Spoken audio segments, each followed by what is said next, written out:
नमस्कार, आप देख रहे हैं भारत टाइम्स न्यूज और मैं हूं आपके साथ कंचन। मुख्यमंत्री योगी आदित्यनाथ ने कहा कि प्रधानमंत्री नरेंद्र मोदी के मार्गदर्शन में डबल इंजन की सरकार का लक्ष्य विकसित भारत बनाने का है। विकसित भारत के इस संकल्प को पूरा करने के लिए उत्तर प्रदेश को विकसित बनाना होगा और इसके लिए गोरखपुर को विकसित करना होगा। विकसित देश, प्रदेश और जनपद के इस संकल्प को पूर्ण करने के लिए औद्योगिक निवेश भी आवश्यक है। सीएम योगी गुरुवार को गोरखपुर औद्योगिक विकास प्राधिकरण क्षेत्र को 1040 करोड़ रुपए की 20 परियोजनाओं की सौगात देने के बाद गीडा के सेक्टर 13 में आयोजित समारोह को संबोधित कर रहे थे। इस अवसर पर उन्होंने गीडा की 650 करोड़ रुपए की अनुमानित आय वाली कालेसर आवासीय टाउनशिप योजना को लॉन्च करने के साथ 300 करोड़ रुपए के निवेश वाली एसडी इंटरनेशनल की प्लास्टिक रिसाइकलिंग और फूड पैकेजिंग कंटेनर यूनिट का शिलान्यास और 90 करोड़ रुपए के 18 विकास कार्यों का लोकार्पण व शिलान्यास किया। सीएम ने राष्ट्रीय इलेक्ट्रॉनिक और सूचना प्रौद्योगिकी संस्थान के स्किल ट्रेनिंग सेंटर के 5 छात्रों को नामांकन प्रमाण पत्र भी वितरित किए। मुख्यमंत्री ने कहा कि औद्योगिक विकास और रोजगार के क्षेत्र में जो परिणाम दिख रहा है वो बेहतर कानून व्यवस्था, अच्छी सरकार और अच्छे जनप्रतिनिधियों के चुने जाने का परिणाम है।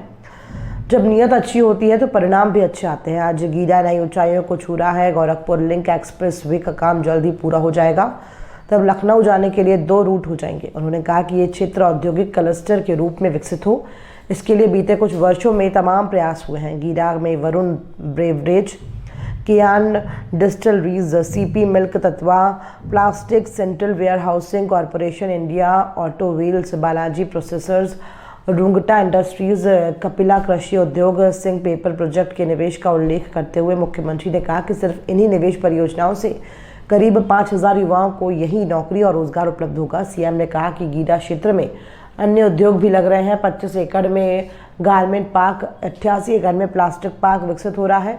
34 करोड़ रुपए की लागत से फ्लैट एड फैक्ट्री भी बन रही है। इसके अलावा सरकार 5500 एकड़ में धुरियापार में औद्योगिक टाउनशिप बनाने जा रही है। हाल ही में एक नई सीमेंट फैक्ट्री के लिए प्रस्ताव मिला है। इसके लिए निवेशक को भूमि दिखा दी गई है। सीएम योगी ने कहा कि वर्ष 2014 के प्रधानमंत्री बनने के साथ ही मोदी जी ने हर जरूरतमंद व्यक्ति के लिए आवास की घोषणा की थी। देश में अब तक 4 करोड़ गरीबों को सिर ढकने के लिए पक्के छत की सुविधा उपलब्ध करा दी गई है। उत्तर प्रदेश में 56 लाख गरीबों को मकान दिए जा चुके हैं। उन्होंने कहा कि अपना पैसा देकर जो लोग आवास पाने के इच्छुक हैं उनके लिए गोरखपुर विकास प्राधिकरण के साथ ही गीडा ने भी आगे कदम बढ़ाए हैं। उन्होंने बताया कि गीडा की कालेसर आवासीय परियोजना में हर श्रेणी के लोगों के लिए आवास उपलब्ध हो सकेंगे। मुख्यमंत्री योगी आदित्यनाथ ने कहा कि किसी भी उत्पाद की पैकेजिंग का अपना महत्व है, क्योंकि कोई उत्पाद कितना भी अच्छा हो, अगर उसका बाहरी आवरण ठीक नहीं है तो वो बाजार की प्रतिस्पर्धा में टिक नहीं पाएगा। किसी उपभोक्ता की पहली नज़र उत्पाद के पैकेज पर पड़ती है। अगर उत्पाद सजा हुआ है तो लोग उसे देखते हैं।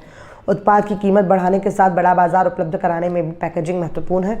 उन्होंने पैकेजिंग के क्षेत्र में नई यूनिट डालने के लिए एसडी इंटरनेशनल के निदेशकों को साधुवाद दिया। मुख्यमंत्री ने कहा कि गोरखपुर एक नया गोरखपुर बन रहा है। कालेसर से जंगल कौडिया बाईपास पहले सपना था, आज हकीकत है। गोरखपुर में एम्स बन चुका है। बीआरडी मेडिकल कॉलेज का उन्नयन हो चुका है। खाद्य कारखाना शुरू हो चुका है। गोरखपुर में 4 विश्वविद्यालय स्थापित है। अभी गत दिनों गोरखपुर के लिए सरकार ने पशु चिकित्सा महाविद्यालय की स्वीकृति दे दी है। इसके बाद में विश्वविद्यालय में परिवर्तित किया जाएगा।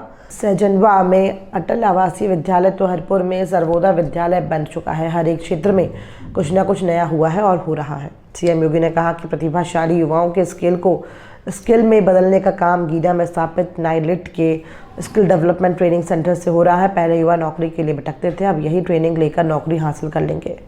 उन्होंने कहा कि राष्ट्रीय शिक्षा नीति में परंपरागत कोर्स के साथ ही स्किल डेवलपमेंट का प्रावधान भी किया गया है। एक युवा पढ़ाई पूरी कर जब बाहर निकलेगा तो नौकरी उसके इंतजार में होगी।